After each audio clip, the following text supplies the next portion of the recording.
성서는 이와 같은 내용에 대해서 많이 말씀을 하고 있기 때문에 약합니다. 요한복음 6장 24절에 보면은 예수님께서도 하신 말씀 다 거두절미하고 썩은 양식을 위하여 일하지 말고 영생하도록 있는 양식을 위하여 일해라. 그러니까 제자들이 또 한다는 말이, 선생님, 우리가 어떻게 하여야 하나님의 일을 할 수 있습니까? 그래 묻는 겁니다. 하나님의 일을 어떻게 해야 할 수 있습니까? 무엇을 해야 하나님의 일입니까? 그런 게나 마찬가지예요. 예수님께서 대답하시기를 하나님의 보내신 자를 믿는 것이 하나님의 일이다. 그렇게 말씀하셨어요. 네? 그게 첫째예요. 하나님이 보내신 자를 믿는 것, 그게 하나님의 일이다. 그래서 우리는 예수를 영접하고 믿고 그러죠. 이제 말씀드린 것처럼 하나님의 일은 창세기처럼 창조하는 일을 하여 창조하는 일을 했어요. 예수님은 구원하는 일을 하셨죠. 예? 요한복음 3장 16절은 우리 너무도 다 잘 외시죠. 예? 뭐라고 그랬어요? 하나님께서 이 세상을 사랑하사 독생자를 주셨으니 누구든지 저를 믿는 자는 멸망치 않고 영생을 얻게 하심이라. 뭐 똘똘똘똘 노래도 부르고 잘하실 거예요. 하나님은 창세기 1장에서 창조하시는 분이에요. 예수님은 구원하시는 분이에요. 그리고 여기도 하나님께서 세상을 사랑했단 말은 여러분들이 잘 관심 안 가져요. 하나님이 세상을 이처럼 사랑하사, 세상을 사랑한다는 겁니다. 네? 우리가 긍정적으로 봐야지 세상을. 하나님은 세상을 회초리 들고 심판하시는 분만이 아니야. 그런 분만 아니야. 사랑하시는 분이에요. 그러면은 하나님이 하시는 일이라 그러면 여러분들 생각할 때 뭐예요? 큰 기적이나 일으키고 무슨 우리가 상상할 수 없는 일들을 하시는 분이라고 생각을 하기 쉽습니다. 보내심을 받은 자 예수를 믿는 것이 하나님의 일이고, 그러면 예수님께서 하나님의 구원하는 일을 하셨어요.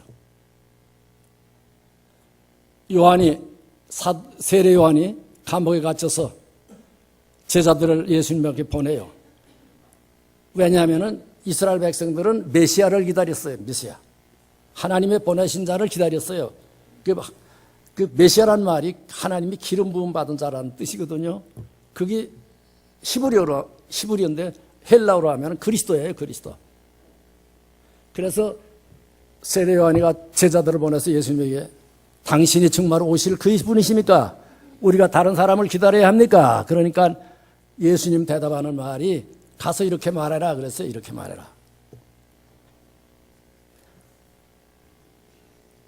앞을 보지 못하는 사람이 보게 되며 앉은 방이들이 걷게 되며 문둥이가 깨끗하게 되며 귀머거리가 들으며 죽은 자가 살아나며 가난한 자에게 복음이 전파된다고 가서 그렇게 전해라 그랬어요. 응? 당신이 오실 분입니까? 당신이 메시아입니까? 할 때 이런 얘기를 했어요. 그러니까 또 우리 여러분들 죄송하지만은 문자대로 또 예수님은 그저 눈먼 사람이나 눈을 뜨게 하고 듣지 못하는 사람을 듣게 하는 문자적으로 이거를 해석을 하면 삐뚤어집니다. 예? 성경을 여러분들이 읽으실 때 문자대로 해석을 하기 시작하면 엉뚱한 대로 가요. 엉뚱한 대로. 예수님께서 이 말씀하실 때에도 깊은 뜻이 있는 거죠. 보지 못하는 사람들을 보게 하는 일, 이게 뭐죠? 구원이에요. 구원. 구원이란 말은 우리가 교회에서 쓰죠. 구원받았다, 구원했다, 구원했다. 아주 쉬운 말로 말하면 물에 빠진 사람을 건져주는 게 구원이죠. 그렇죠? 듣지 못하는 사람을 듣게 하는 것이 구원이에요. 어떻게 보면은. 말하지 못하는 사람을 말하게 하는 것. 이게 하나님의 일이에요. 하나님의 일은 지금 말씀하신 창조하는 일을 하시고 구원하는 일을 하시고 이 세상을 사랑하시는 일을 하세요. 이거는 변함이 없어요. 그래서 그러면 우리 예수를 믿는 사람들은, 구원받은 사람들은 우리도 어떻게 해야 하나님의 일을 할 수 있습니까? 뭐 더 설명 필요 없이 하나님의 일이라는 것은 이 교회라고 하는 울타리 안에만 있는 건 아니에요.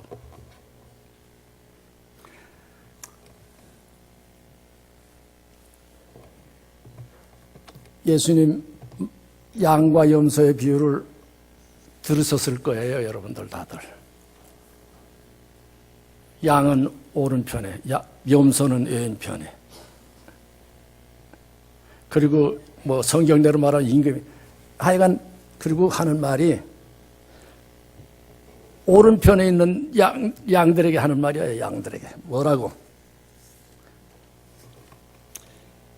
너희는 내가 줄일 때 먹을 것을 주었고 목마를 때 마실 것을 주었고 나그네 되었을 때 영접했고 헐벗을 때 돌아봤고 감옥에 갇혔을 때 찾아와 주셨다. 그랬어요. 그랬더니 이 사람들이 언제 예수님께서 굶주렸으며 언제 예수님께서 헐벗었으며 언제 예수님께서 감옥에 갇혔으며 병들었습니까? 그렇죠?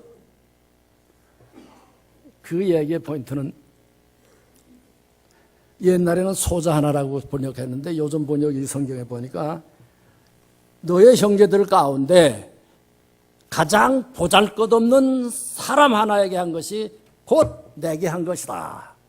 예수님께서 그렇게 말씀하셨어요. 옛날에는 소자에게 한 것이 내게, 보잘것없는 사람에게 한 것이 내게 한 것이다. 그 반대 사람들에게는 뭐라고 그랬어요? 목마를 때 마실 것도 주지 않았고 배고플 때 먹을 것도 주지 않았다 그랬죠.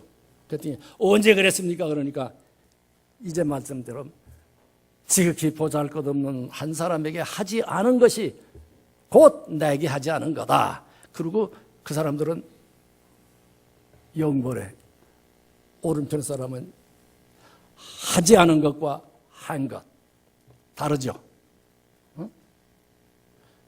여러분, 하나님의 일이 바로 이 지극히 적은 일에서부터 시작된다는 겁니다. 창조하는 일, 구원하는 일, 사랑하는 일. 바로 우리가 하나님의 지으심을 받았으면, 또 예수를 영접했으면, 하나님의 사랑을 받았으면 지극히 적은 소자, 보잘것없는 한 사람에게 하는 것이 곧 예수님의 하는 거라. 예수님은 바로 그 보잘것없는 한 사람과 동일시했어요. 동일시. 이게 하나님의 일이에요. 여러분, 할 수 있습니까? 하나님의 일을 할 수 있어요? 없어요?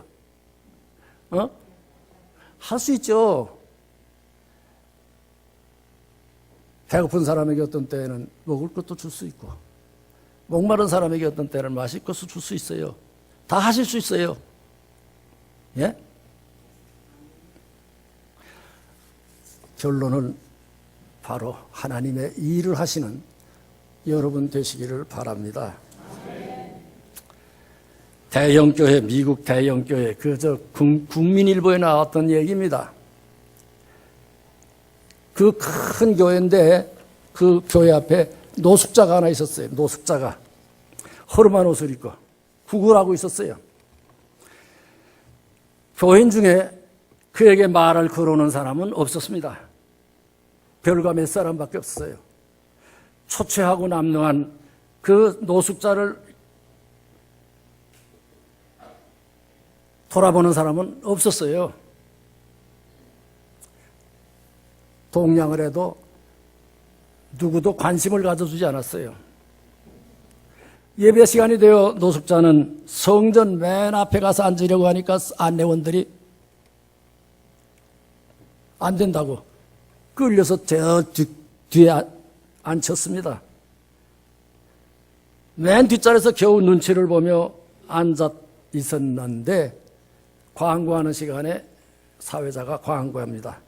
오늘 우리 교회에 새로 부임하시는 스티백 목사님을 소개합니다. 앞으로 나와주시기 바랍니다. 그러니까 교인들은 무슨 기대에 찬 눈으로 바라봤어요. 고개를 돌아는 순간 모든 성도들은 다 경악을 하고 말았습니다. 왜? 뒷자리에 앉아있던 노숙자가 바로 간당을 향하여 꾸벅꾸벅 걸어오고 있었습니다.